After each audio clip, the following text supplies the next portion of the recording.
चिराग जी वही फोन आता है कि नहीं कि भाई चुनाव लड़ रहा, आशीर्वाद दे दे? नहीं, बात तो नहीं हुई है, भैया का कोई फोन नहीं आया। जिस रूप से हमारे बड़े पापा स्वर्गीय रामविलास पासवान जी, हमारे पिताजी ने तो बहुत लंबे समय तक डायरेक्टली प्रतिनिधित्व भी किया, और उसके बावजूद जब वो दूसरे जगह का भी प्रतिनिधित्व किया उन्होंने, और दायित्व भी उनके कंधों पे आए, तब भी अलौली की सेवा करते रहे। ठीक है, अभी चुनाव का समय, पर अलौली हमारा परिवार है, अलौली हमारा घर है। तेजस्वी यादव का जो विजन सोच है, इत्तेफाक रखते हैं यशराज पासवान उन सब चीजों से? नहीं, देखिए, उनका अगर विजन अच्छा भी होगा, उसकी रूपरेखा जैसी भी हो, पर अगर प्रतिनिधि के लिए माफी मांगना पड़ेगा तो कोई व्यक्ति अपना विजन कैसे धरातल पे उतार सकता है। तो आपके बड़े भाई चिराग जी भी आएंगे प्रचार करने के लिए छोटे भाई के खिलाफ? अब ये तो आप भैया से पूछिए कि आएंगे, क्या होगा नहीं होगा, ये तो आप भैया से सवाल पूछिए। परिवार के सभी लोगों का आशीर्वाद है, पापा का, मम्मी का, छोटी मम्मी का, हमारी बड़ी मम्मी का भी आशीर्वाद है, ये हमें पता है, बड़ी माँ का भी आशीर्वाद है। अब परिवार में बड़ों के बीच मतभेद हो जाए, कुछ हो, वो अलग चलते रहता है, पर एक सॉफ्ट कॉर्नर तो हमेशा रहता ही है।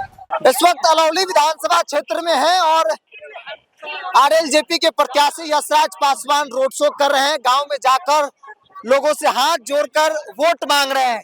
यशराज जी कई दिनों तक प्रचार प्रसार बहुत अंतिम दौर में है, कैसा रहा, एक्सपीरियंस कैसा है? देखिए, एक्सपीरियंस काफ़ी ही अच्छा चल रहा है हमारा। हम पहली बार चुनाव लड़ रहे हैं, हमारी पार्टी ने ये हमें मौका दिया, हम पे विश्वास जताया, तो हम चुनावी मैदान में उतरे हैं। और काफ़ी, क्योंकि अलौली एक चुनावी क्षेत्र नहीं, अलौली हमारा एक चुनावी क्षेत्र नहीं, जाए फिर है बे।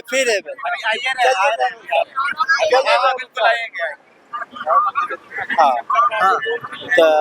तो ये कह रहे थे हम, बीच में लोग रोक रहे हैं आपको कि भाई?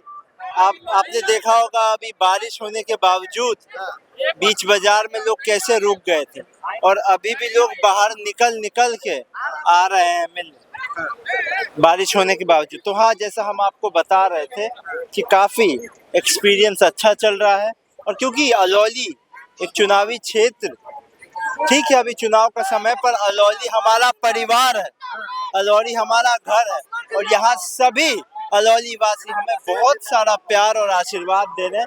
उसके पीछे कारण है, कारण ये है जिस रूप से हमारे बड़े पापा स्वर्गीय रामविलास पासवान जी, हमारे पिताजी ने तो बहुत लंबे समय तक डायरेक्टली प्रतिनिधित्व भी किया, और उसके बावजूद जब वो दूसरे जगह का भी प्रतिनिधित्व किया उन्होंने, और दायित्व भी उनके कंधों पे आए, तब भी अलौली की सेवा करते रहे।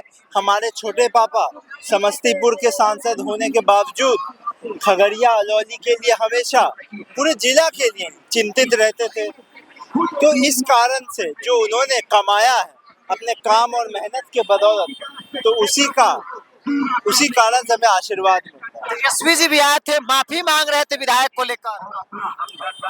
देखिए, अब तेजस्वी भैया क्या बोले नहीं बोले इसकी तो हमें जानकारी नहीं है, लेकिन ये दुर्भाग्यपूर्ण बात है ना, अगर किसी नेता को, किसी पार्टी के बड़े नेता को या किसी मुख्य चेहरे को अपने किसी प्रतिनिधि के लिए माफी मांगना पड़े, तो ये तो बहुत दुर्भाग्यपूर्ण बात है। तेजस्वी यादव का जो विजन सोच है, इत्तेफाक रखते हैं यशराज पासवान उन सब चीजों से?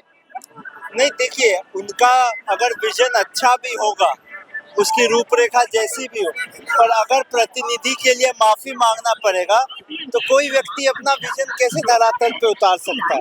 अगर कोई टीम का मुख्य आदमी है, लीडर है, कप्तान है, उप कप्तान है, और उसके खिलाड़ी ही अच्छा नहीं खेले, तो कितना भी अच्छा कप्तान हो, टीम को जीतने में बहुत मुश्किल हो सकती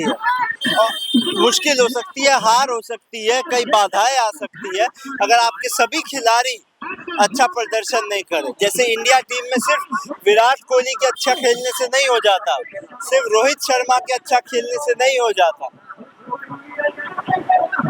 एक अंतिम सवाल भी ले लेते हैं, चूंकि जेडीयू भी लड़ रही है, तो आपके बड़े भाई चिराग जी भी आएंगे प्रचार करने के लिए अपने छोटे भाई के खिलाफ। अब ये तो आप भैया से पूछिए कि आएंगे, क्या होगा नहीं होगा, ये तो आप भैया से सवाल पूछिए। परिवार का और कौन कौन लोग हैं इस वक्त यशराज जी के लिए मैदान में लगे हैं? नहीं, सभी लोग, परिवार के सभी लोगों का आशीर्वाद है। पापा का, मम्मी का, छोटी मम्मी का, हमारी बड़ी मम्मी का भी आशीर्वाद है, ये हमें पता है। बड़ी माँ का भी आशीर्वाद है। हमारे बड़े भैया कृष्ण राज जी, उनका आशीर्वाद है। प्रिंस राज जी का आशीर्वाद है। सभी भाई बहन, चिराग भैया का भी आशीर्वाद हमारे साथ है। चिराग जी वही फोन आता है कि नहीं कि भाई चुनाव लड़ रहा है आशीर्वाद दे दे? नहीं, बात तो नहीं हुई है, भैया का कोई फोन नहीं आया है, पर कुछ ऐसा तो नहीं आया, पर हमें पता है कि भैया का आशीर्वाद हमारे साथ है। भैया ने हमेशा हमें काफी प्रेम और स्नेह दिया, हमने भी भैया को हमेशा सम्मान ही दिया है। अब हर परिवार में कुछ ना कुछ बात तो हमेशा होती है, लेकिन ऐसा कभी नहीं है कि भैया के लिए हमारा केयर, भैया के लिए केयर या प्रेम कभी कम हुआ। वो अपने जगह है। किसी परिवार में बड़ों के बीच मतभेद हो जाए, कुछ हो, वो अलग चलते रहता है, पर एक सॉफ्ट कॉर्नर तो हमेशा रहता ही है। एक सॉफ्ट कॉर्नर हमेशा रहता है। यशराज पासवान इस वक्त रोड शो कर रहे हैं और जाहिर तौर पर चूंकि इनकी पार्टी बेशक अकेले हो, लेकिन जो यहाँ इनका फैन फ्लोइंग दिख रहा है, चाहे वो किसी समाज में चले जाइए, एक पढ़े लिखे एक युवा नेता के तौर पर लोग इनको स्वीकार कर रहे हैं। क्योंकि जो भी लोग इस वक्त मैदान में है उनको लोगों ने देखा है, और इसीलिए चूंकि जब लोगों के पास जा रहे हैं तो लोग कह रहे हैं कि बाकी सभी लोगों को देख लिया है, एक बार यशराज पासवान को देखना है। पढ़े लिखे हैं, अच्छे फैमिली बैकग्राउंड से आते हैं, तो इसलिए हम लोगों को भरोसा है और एक बार तो मौका देना जरूर चाहिए। बहरहाल इस पूरी रिपोर्ट पिता ही बहुत बहुत धन्यवाद।